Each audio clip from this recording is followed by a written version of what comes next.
दोस्तों नमस्कार।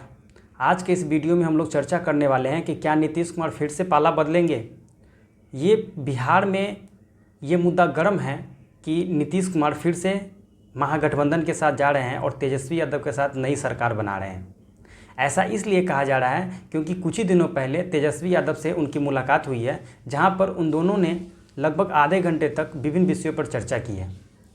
तो क्या बातें हुई है ये तो खुलकर सामने नहीं आई है, लेकिन जब नीतीश कुमार और तेजस्वी यादव मिले हैं तो पूरे राजनीति का माहौल गर्म हो चुका है। आज के इस वीडियो में हम लोग इसी पे चर्चा करने वाले हैं कि क्या फिर ऐसा हो सकता है कि नीतीश कुमार महागठबंधन के साथ चले जाएं या तेजस्वी यादव के साथ मिलकर नई सरकार बना लें।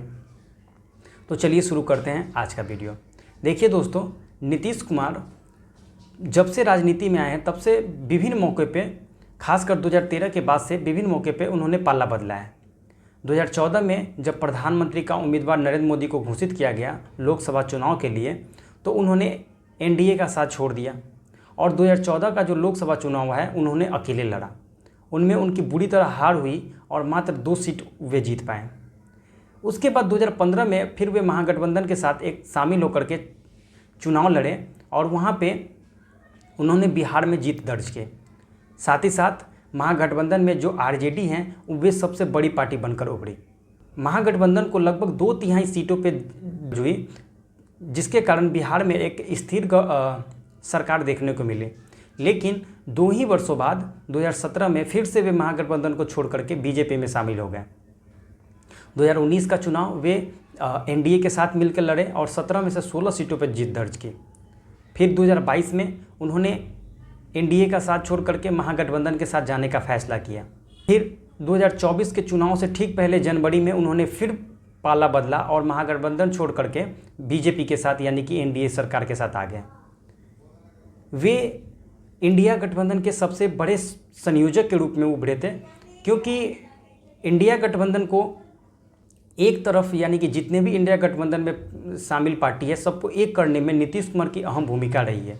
लेकिन 2024 के चुनाव से ठीक पहले वे इंडिया गठबंधन को छोड़ करके बीजेपी के साथ आ गए। इनकी जो राजनीति रही है वो इसी प्रकार से रही है कि वे कभी महागठबंधन के साथ चले जाते हैं तो कभी बीजेपी के साथ चले जाते हैं। तो इस प्रकार उन्होंने पिछले कई सालों से इस तरह के काम किए हैं। तो इसका अंदाज़ा लगाना या अंदेशा लगना जाहिर सी बात हो जाती है कि फिर वो कहीं ऐसा कर देंगे। लेकिन मेरे विचार में वे 2025 के जो बिहार में विधानसभा चुनाव होने वाले हैं वे उससे पहले कहीं नहीं जाने वाले हैं। वे विधानसभा का चुनाव एनडीए यानी कि बीजेपी के साथ ही लड़ने वाली है, क्योंकि कुछ ही महीने पहले वे एनडीए में आए हैं। तो ये जनता में परसेप्शन चला जाएगा कि नीतीश कुमार फिर दूसरे पार्टी में चले जाएंगे यानी कि पाला बदल लेंगे, तो फिर उनको वोट देने का फ़ायदा क्या है। तो उनकी जो अपना जो वोट बैंक है उनको बचाने के लिए, क्योंकि उनका जो पार्टी कैडर है या उनके जो समर्थक हैं वो बीजेपी के साथ ज़्यादा कंफर्ट महसूस करते हैं, चाहे किसी भी मामले में हो, सीट शेयरिंग का लेकर के हो या दोनों के बीच जो तार्किक आधार पे जो गठबंधन है उसको उस लेकर के भी बीजेपी के साथ यानी कि एनडीए के साथ वे ज़्यादा ही करीबी हैं और उनको उस बीजेपी से कोई भी बात मनवाने में उतनी परेशानी का सामना नहीं करना पड़ता है। इसीलिए ऐसा कहा जा रहा है या मेरा ऐसा मानना है कि 2025 के लोकसभा चुनाव से पहले नीतीश कुमार इधर उधर नहीं जाने वाले हैं।